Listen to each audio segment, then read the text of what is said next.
The first time I noticed something was wrong, I was brushing my teeth.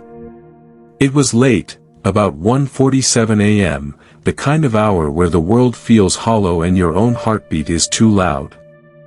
The apartment was dead quiet except for the slow drip of the faucet and the hum of the fridge from the kitchen. I leaned in to spit into the sink and glanced up at the mirror. And froze. My reflection didn't move. It just stared at me. I blinked. So did it. I leaned left. It leaned right. A half second too slow. Too deliberate. I laughed it off. Nerves, right? Lack of sleep. Maybe my eyes were playing tricks on me. But as I turned off the light and walked away, I swear I saw it smile. Over the next few days, strange things started happening. My best friend, Kira, called me and said, "Hey, you were acting weird earlier." "Everything good?" "What do you mean?" I asked, pacing my living room. She hesitated. "You passed me on 3rd Avenue this morning." I waved. "You just stared at me." No expression. Just, dead eyes. Like you didn't recognize me. I hadn't left my apartment all day. "I think you're mistaking someone else," I said with a weak laugh. Kira was quiet. "No. It was you. Same clothes. Same scar on your left eyebrow. Even the little freckle on your neck." My heart dropped. There was only one of me. Right?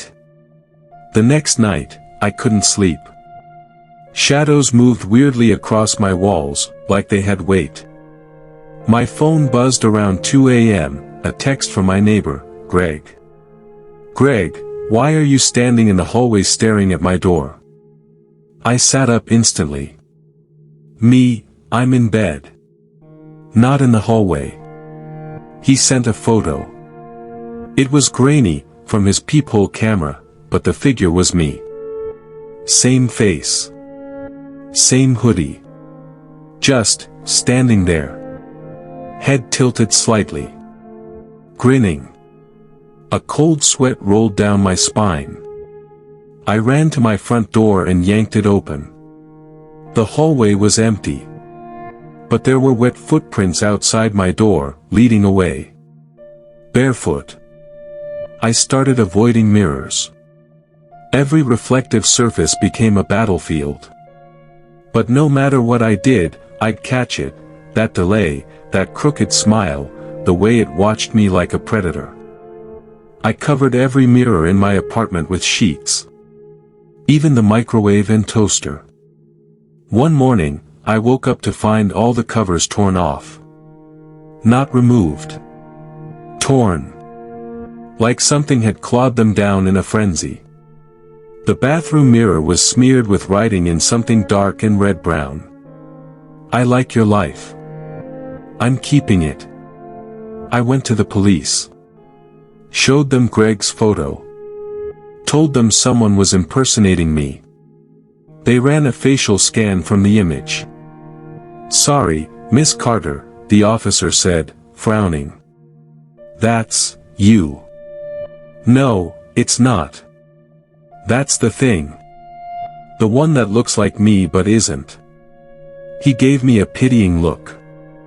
"You sure you're okay? You seem a little stressed." No one believed me. Not Kira. Not Greg. Not even myself, sometimes. But deep down, I knew, something was copying me. And it wanted to replace me. Out of desperation, I set up cameras in every room. I didn't expect to catch anything.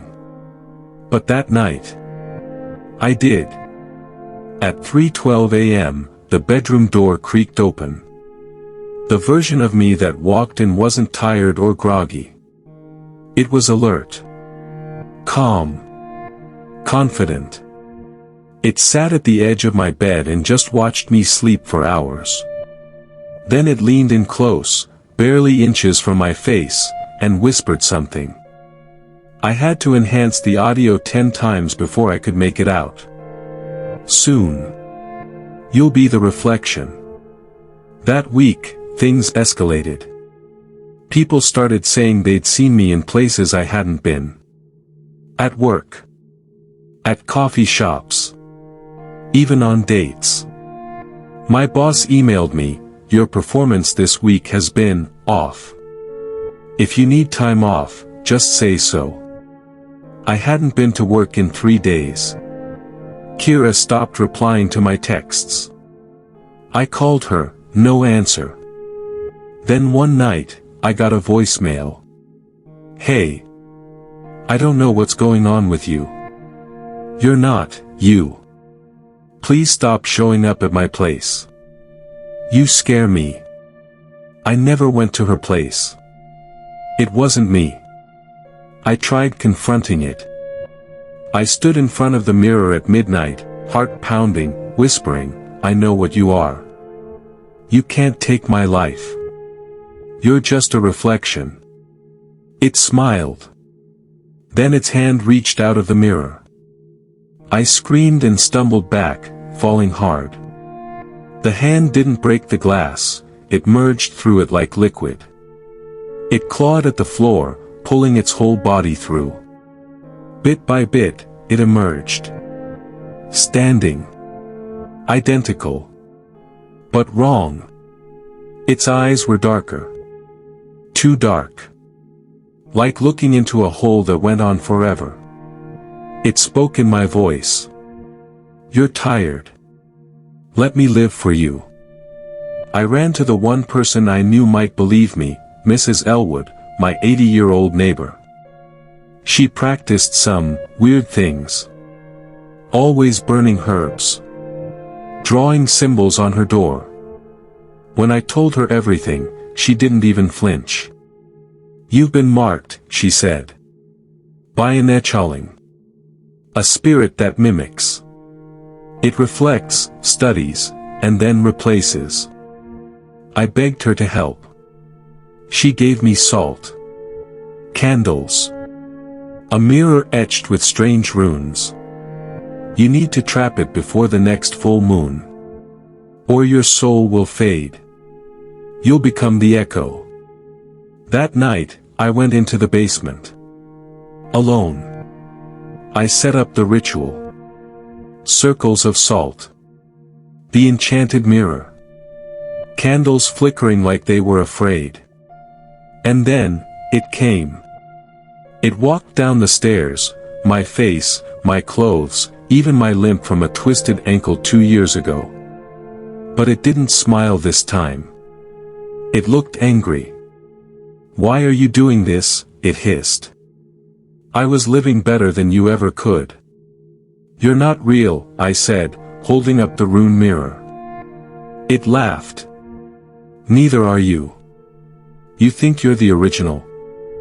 I hesitated. It lunged. I shouted the incantation Mrs. Elwood taught me. The mirror glowed.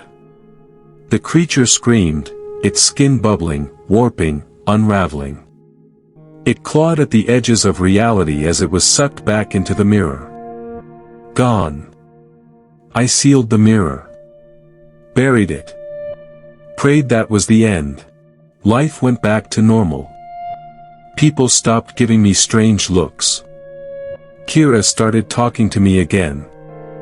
I felt alive again.